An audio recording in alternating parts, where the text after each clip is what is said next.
लेकिन भगवान बुद्ध सनातन धर्म के सिद्धांतों का खंडन करते हैं। ना तो वह ईश्वर को मानते हैं और ना ही वह जो है आत्मा को मानते हैं। तो ये दोनों चीजें कैसे?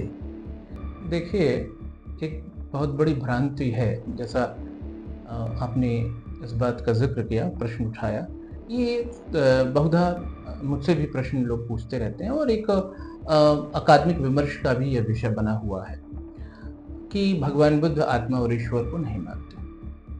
आपको आश्चर्य होगा कि मैंने अभी एक शोध कार्य कराया है और मैंने इसी विषय पर कराया है कि क्या भगवान बुद्ध आत्मा का विरोध करते हैं, आत्मा के सिद्धांत का विरोध करते हैं। पूरा बहुत साहित्य पढ़ने के बाद भी हमें एक भी उपदेश या एक भी सूत्र ऐसा नहीं मिलता जिसमें आत्मा का खंडन हो।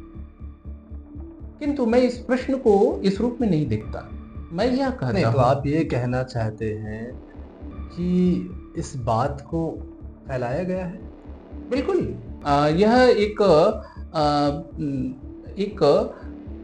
एक खास तरह के मतवाद के प्रचार के लिए ही और अपने निहित स्वार्थों के लिए ये बात जो है फैलाई गई है समाज में, क्योंकि बहुत शास्त्रों में आत्मा के खंडन का उल्लेख नहीं मिलता। जैसे मैं और अपनी बात स्पष्ट कर दूं कि भगवान बुद्ध अत शब्द का प्रयोग करते हैं या अप शब्द का भी प्रयोग करते हैं। विद्वानों ने बहुत जैसे उन्होंने कहा था अपदीपो भव। अपदीपो भाव। और एक और दूसरा संदर्भ आपको बताऊं कि बोधि प्राप्ति की कुछ दिनों बाद भगवान जो है सारनाथ आए थे। आप जानते हैं कि वहां उन्होंने धम्मचक्र प्रवर्तन किया।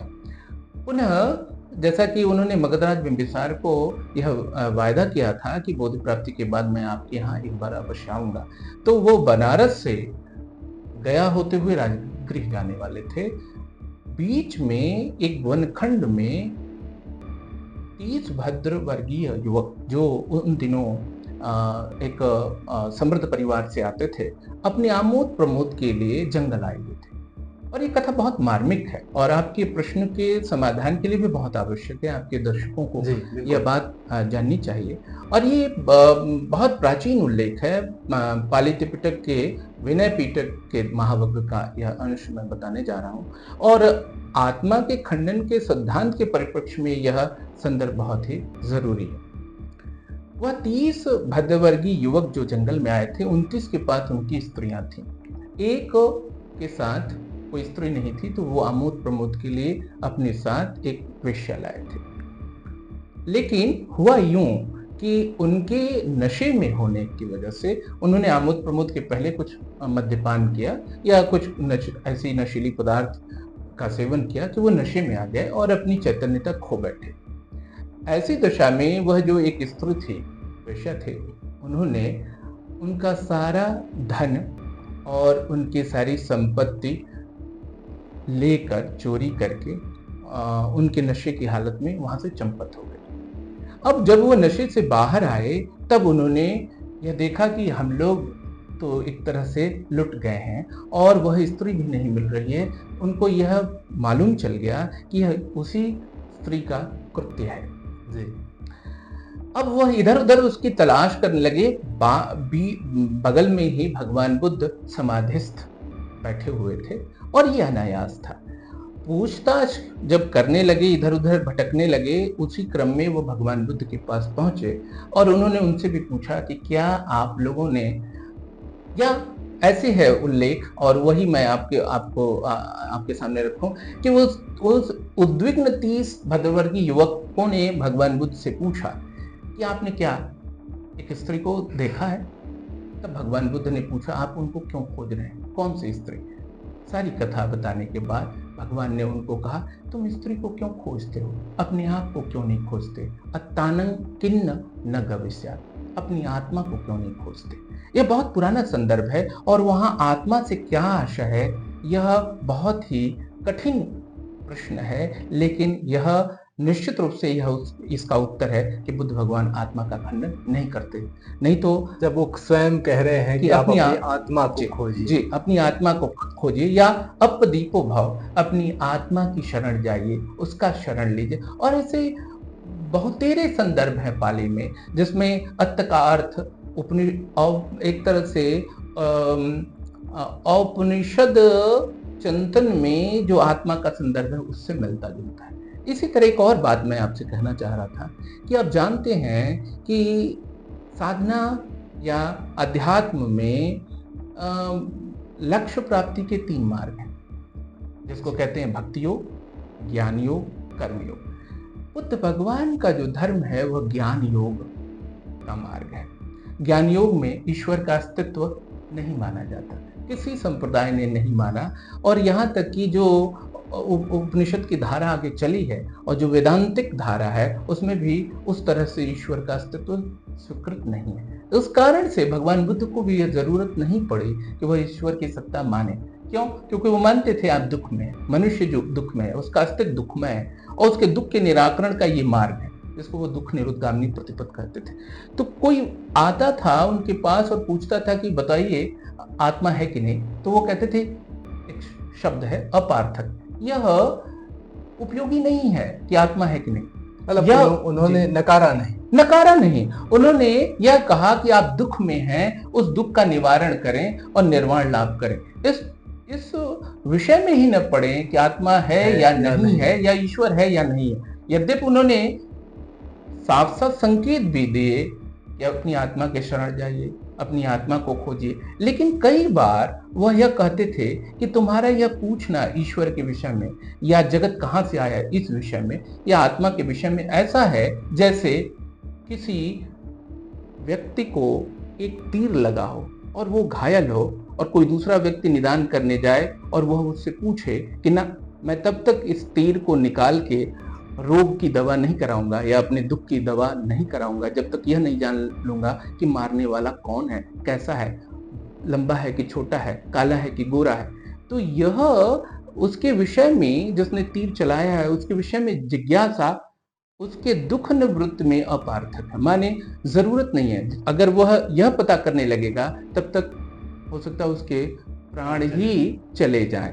तो समय व्यतीत हो रहा है, शरीर, हमारा अस्तित्व सब अनित्य या प्रवाहमय परिवर्तनशीलता के प्रवाह में है। इसमें आत्मा या ईश्वर जैसे प्रश्नों से टकराने की बजाय अपने दुखों या दुखात्मक अस्तित्व के निराकरण और सुखात्मक अस्तित्व की तरफ अपनी उन्मुखता की ओर हमें जाना चाहिए। उनका प्रयत्न यही था, लेकिन यह कहना बड़ा कठिन है, और कठिन ही नहीं, किसी भी संदर्भ से एक तरह से इसको आधार नहीं मिलता कि भगवान बुद्ध ने आत्मा और ईश्वर का निराकरण किया है।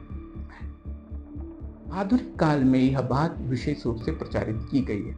यद्यपि मैं आपको एक और बात बताऊं कि प्राचीन काल में भी जैसे एक बहुत बड़ा कोश है, अभिधर्म कोश, आकर ग्रंथ भी माना जाता है, उसके रचयिता आचार्य बसवंत हैं, उसमें आत्मवाद के खंडन पर एक अध्याय है। किंतु बौद्ध दार्शनिकों का मत भगवान बुद्ध का मत नहीं है, यह हमें विभेद करना पड़ेगा। भगवान बुद्ध जो कह रहे हैं और जो बौद्ध दार्शनिक कर रहे हैं, दोनों के ऐतिहासिक, सांस्कृतिक, आध्यात्मिक संदर्भ अलग हैं। तो जहां आप कहें कि प्राचीन दार्शनिक भी इस तरह के प्रश्न उठाते हैं, आपको देखना होगा कि वो संदर्भ क्या है। किंतु भगवान बुद्ध के तो वचन उपलब्ध हैं, त्रिपिटक के रूप में है, महायान सूत्रों में ऐसे अनेक विरल स्थल हैं जहां आप देख सकते हैं कि स्वयं भगवान बुद्ध अपने बिना किसी संदर्भ की अपनी बात, मैंने जिसको मैं आम भाषा में कहूँ लाग लपेट के, बिना लाग लपेट के ज्यों के त्यों एज इट इज रख रहे हैं। वहां आप देखेंगे कि उपनिषद के मत का और भगवान बुद्ध के मत का बहुत सामिप्य है। आत्मा के विकल्प के रूप में, आत्मा शब्द के विकल्प के रूप में चित्त को रख देने से आत्मा का विरोध नहीं हो जाता, न तो सनातन धर्म का विरोध होता है। यही मुझे कहना है। सभी बौद्ध विचारक थे दुनिया के, और आधुनिक युग में बौद्ध एक नए संप्रदाय को जन्म देने वाले बाबा साहब डॉक्टर भीमराव अंबेडकर अपनी पुस्तक बुद्ध और उनका धर्म में भी इसी बात पर जोर देते हैं। और लगभग सारी दुनिया में लोग ये मानते हैं कि ईश्वर, आत्मा कर्म और पुनर्जन्म के सिद्धांत को जो है भगवान बुद्ध नहीं मानते थे। जी, ये तो ठीक है।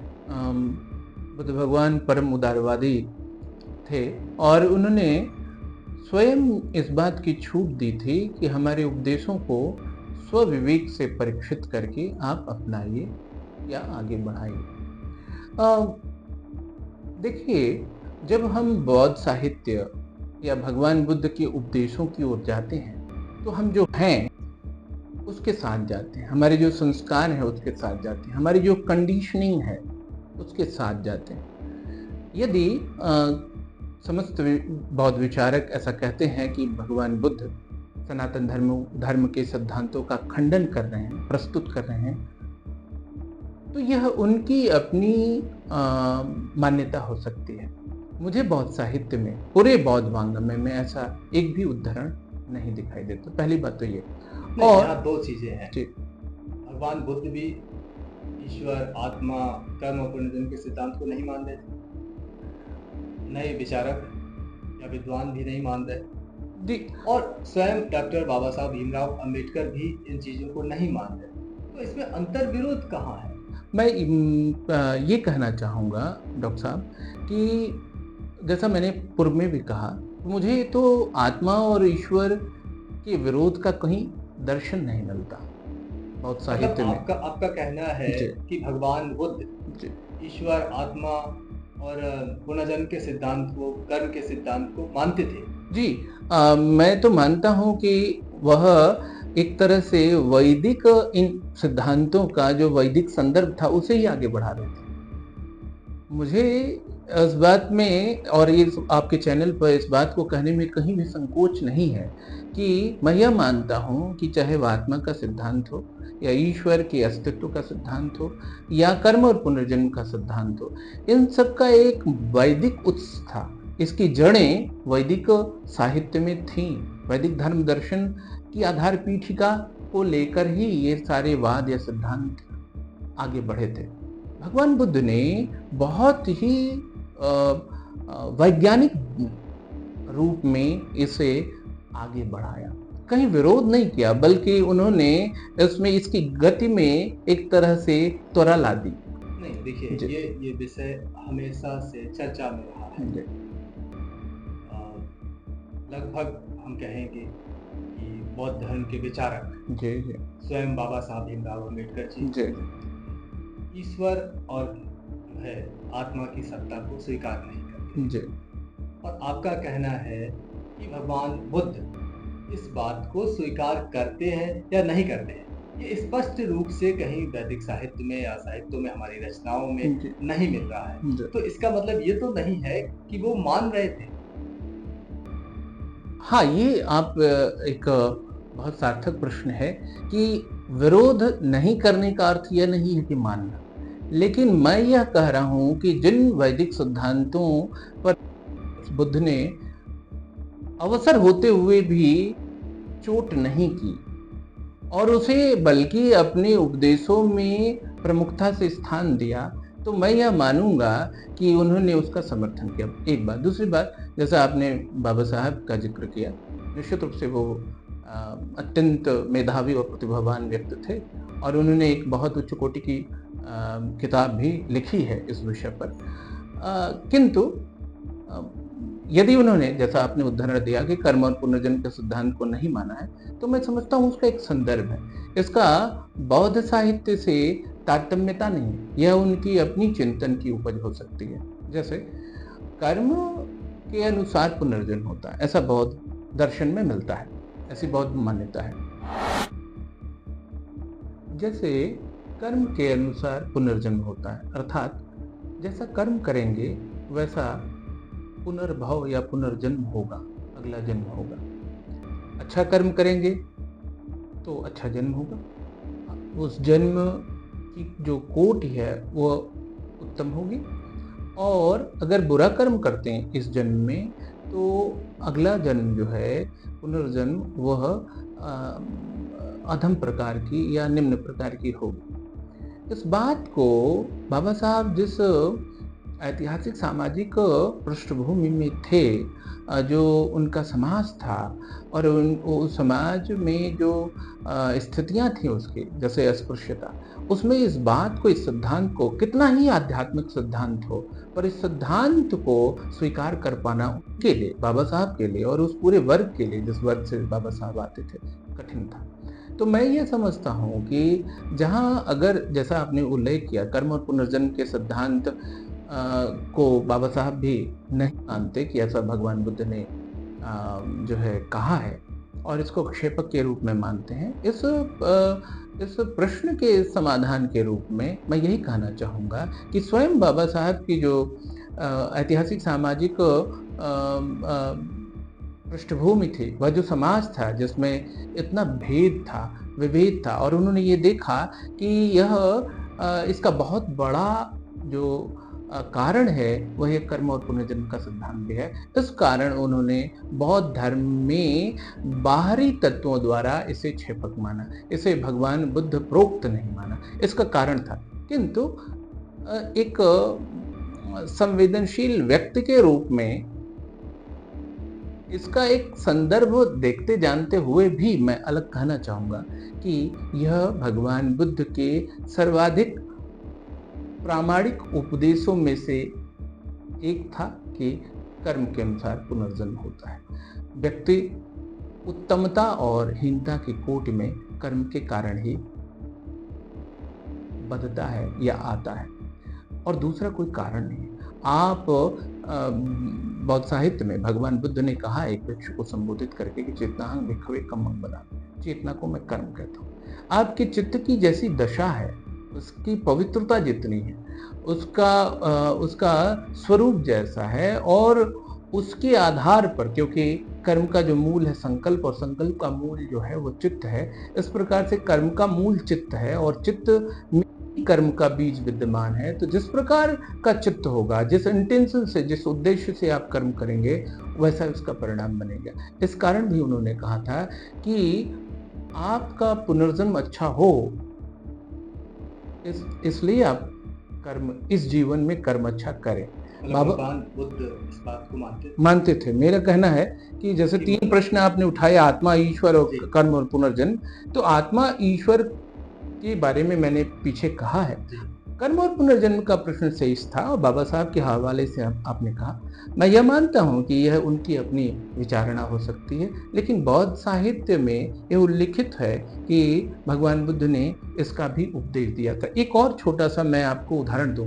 भगवान बुद्ध ने वैशाख पूर्णिमा की जिस रात में संबोधि को प्राप्त किया, ऐसा उल्लेख मिलता है कि उन्हें 3 विद्याएं मिली।